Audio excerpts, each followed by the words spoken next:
나니아 연대기의 저자이자 순전한 기독교를 통해 수많은 지성인들을 주님께로 인도한 사람. 우리 시대 최고의 기독교 변증가라 불리는 C.S. 루이스라는 이름 앞에서 혹시라도 우리가 조심해야 할 부분이 있다고 생각해 보신 적 있으십니까? 아마 대부분의 형제자매님들께서는 그의 책이나 강의를 통해 신앙의 깊이를 더하고 상상력 넘치는 그의 글에 감탄하며 큰 유익을 얻으셨을 겁니다.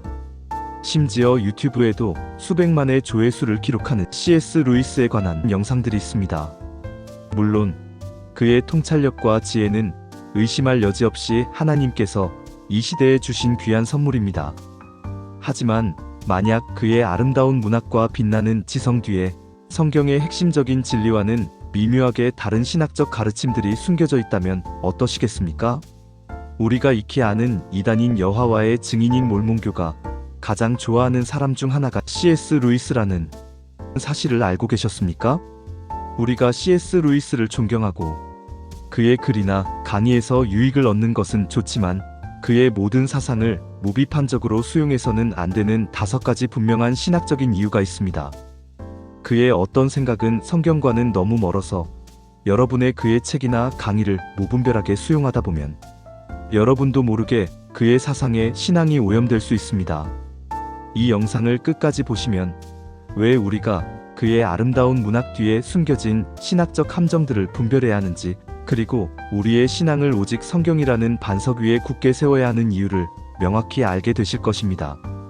자세한 과정은 지금부터 하나씩 설명해 드릴 테니 채널을 고정해 주시길 바랍니다.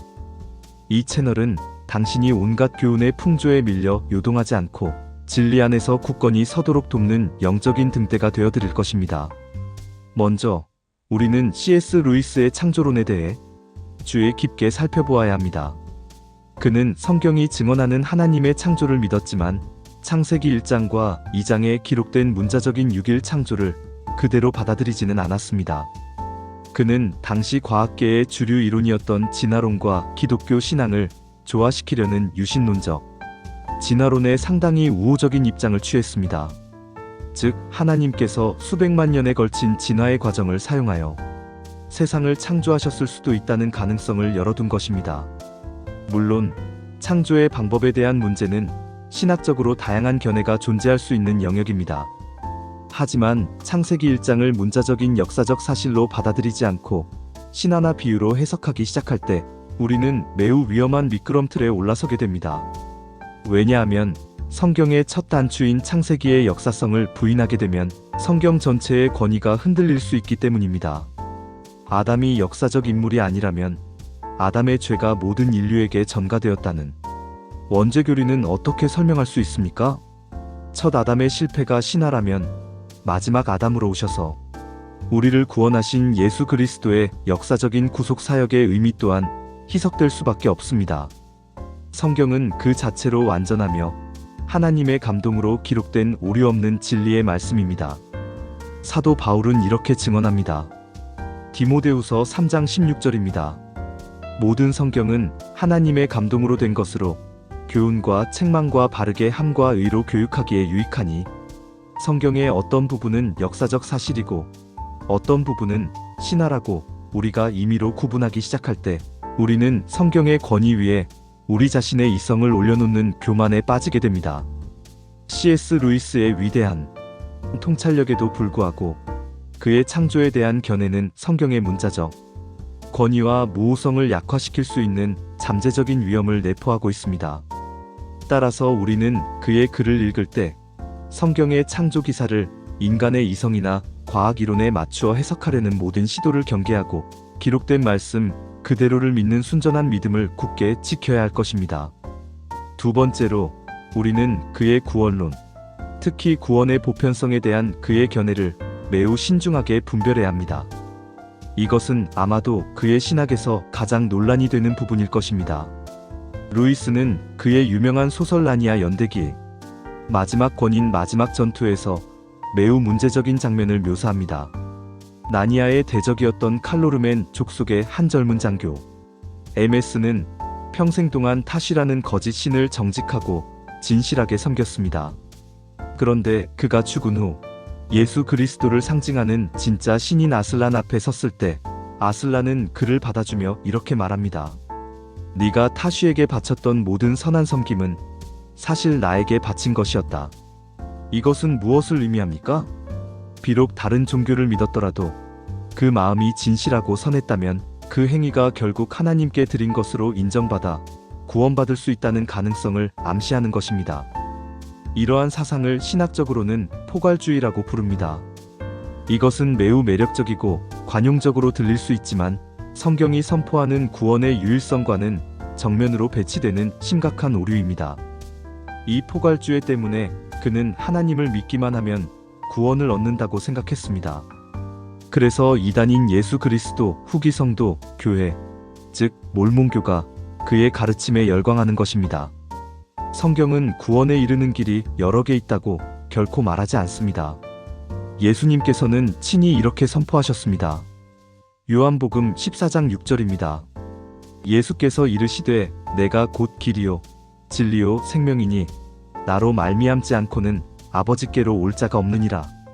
구원은 우리의 선한 행위나 진실한 마음으로 얻는 것이 아닙니다. 구원은 오직 십자가에서 우리의 모든 죄값을 치르신 예수 그리스도의 이름을 믿는 믿음으로만 받는 하나님의 선물입니다.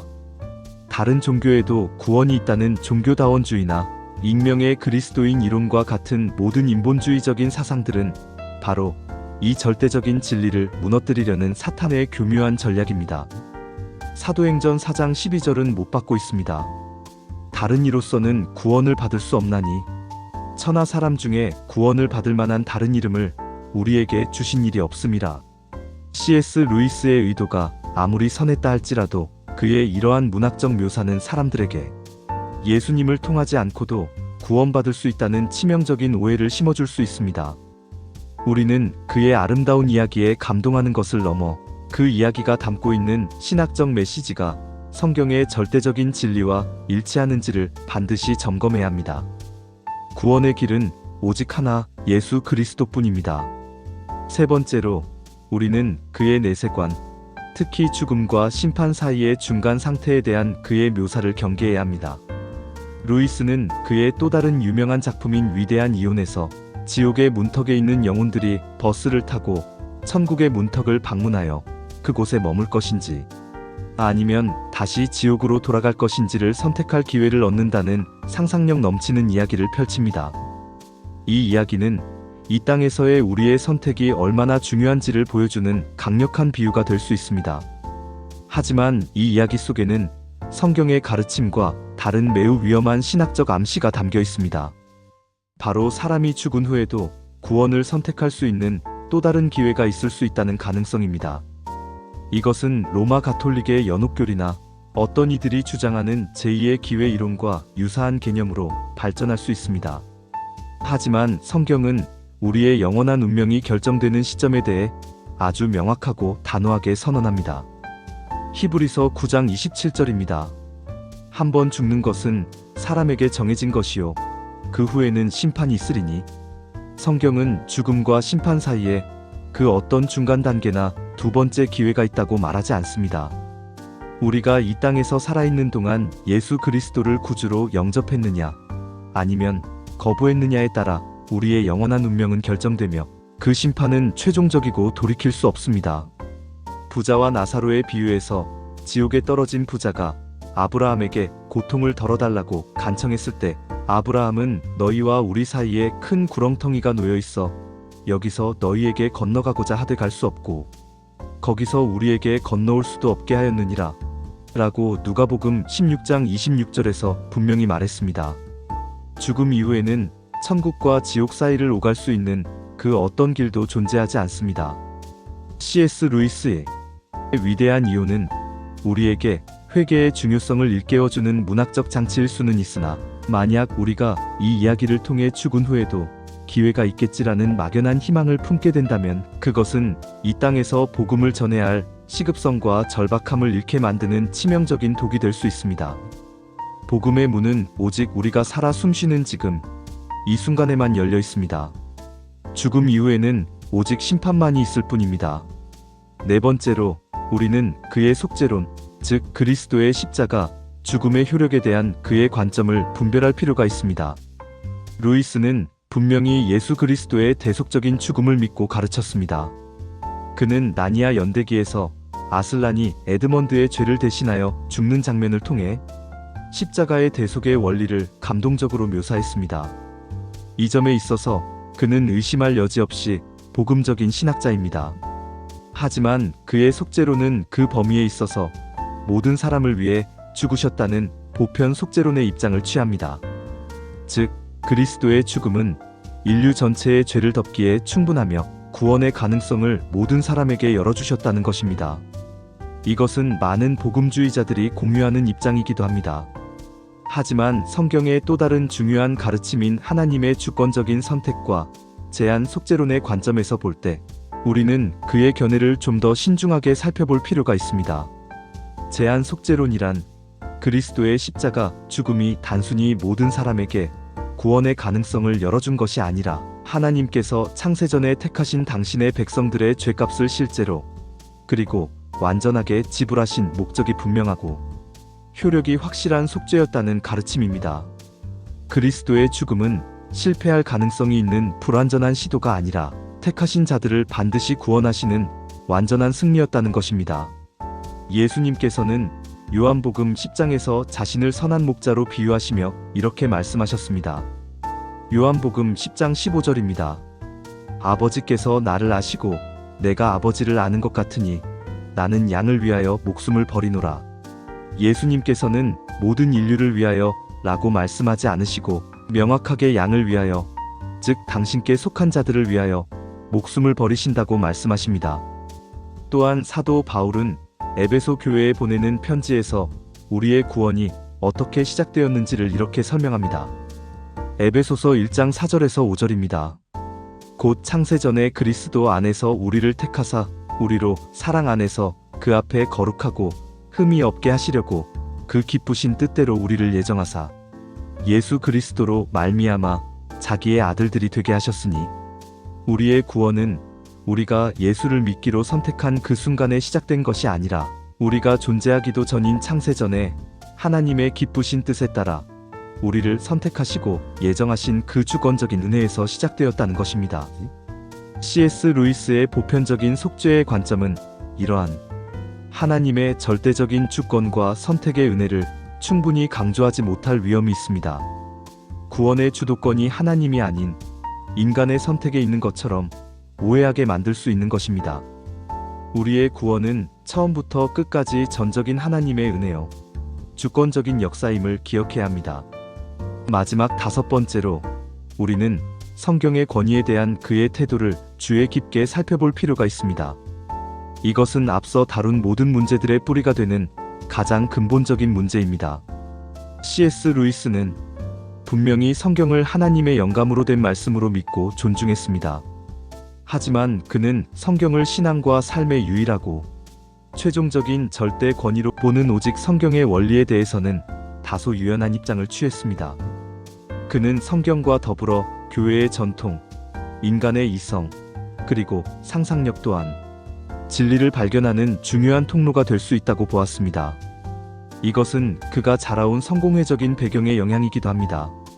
물론 우리는 신앙생활을 함에 있어서 건전한 교회의 전통과 하나님께서 주신 이성을 선하게 사용해야 합니다. 하지만 전통이나 이성이 성경의 권위와 동등한 위치에 놓이거나 성경을 판단하는 기준이 되어서는 결코 안 됩니다.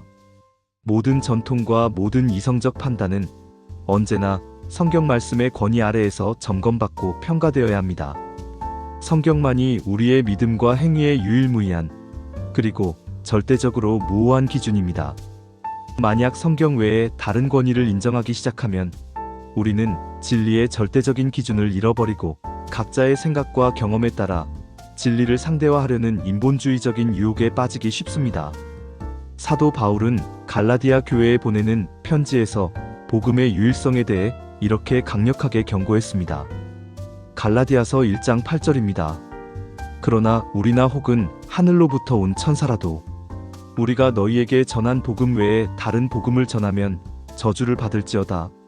사도들이 전한 복음, 즉 성경에 기록된 진리 외에 그 어떤 다른 계시나 권위도 존재할 수 없다는 것입니다. C.S. 루이스가 아무리 위대한 지성과 상상력을 가졌다고 할지라도 그의 모든 사상과 글은 결국 성경이라는 절대적인 기준 앞에서 검증받아야 합니다. 그의 글이 우리에게 주는 유익은 감사함으로 취하되 그의 사상이 성경의 명백한 가르침과 다르거나 그것을 넘어설 때는 우리는 과감하게 루이스가 아닌 성경을 선택해야 합니다. 우리의 신앙은 C.S. 루이스라는 사람 위에 세워지는 것이 아니라 오직 영원 불변한 하나님의 말씀 위에 세워져야 하기 때문입니다. 오늘 우리는 우리 시대 최고의 기독교 변증가로 불리는 C.S. 루이스의 사상 속에서 우리가 주의 깊게 분별해야 할 5가지 신학적 지점들을 함께 살펴보았습니다.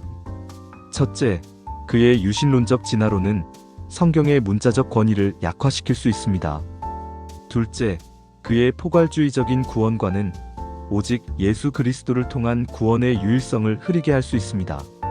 셋째, 그의 내세관은 죽음 이후에도 구원의 기회가 있다는 비성경적인 오해를 낳을 수 있습니다. 넷째, 그의 보편 속죄론은 구원에 있어서 하나님의 주권적인 선택의 은혜를 충분히 강조하지 못할 수 있습니다. 마지막으로 성경 외에 이성과 전통을 강조하는 그의 태도는 오직 성경이라는 우리 신앙의 절대적인 기초를 흔들 수 있습니다. 이 모든 것은 C.S. 루이스라는 인물을 폄하하거나 그의 모든 공헌을 부정하기 위함이 결코 아닙니다. 오히려 우리는 그의 위대함과 영향력이 크기 때문에 더욱 더 그의 사상을 분별하며 읽어야 할 책임이 있다는 것을 강조하기 위함입니다. 가까운 지인 중에 C.S. 루이스를 좋아하는 사람이 있다면 그의 신앙이 C.S. 루이스의 잘못된 사상에 물들기 전에 이단인 여호와의 증인이 가장 좋아하는 사람 중 하나가 C.S. 루이스라는 것을 알고 있었냐고 물어보고 이 영상을 보내주시기 바랍니다. 오늘 말씀을 통해 어떤 위대한 인간 스승의 가르침이라도 반드시 성경이라는 절대적인 기준으로 분별해야 한다는 영적인 경각심을 새롭게 하셨다면 좋아요를 눌러주십시오. 그리고 C.S. 루이스의 책을 읽으며 형제자매 여러분께서 느끼셨던 신학적인 고민이 있었다면 댓글로 함께 나누며 더욱 풍성한 지혜를 구하는 장이 되기를 바랍니다. 또 뵙겠습니다.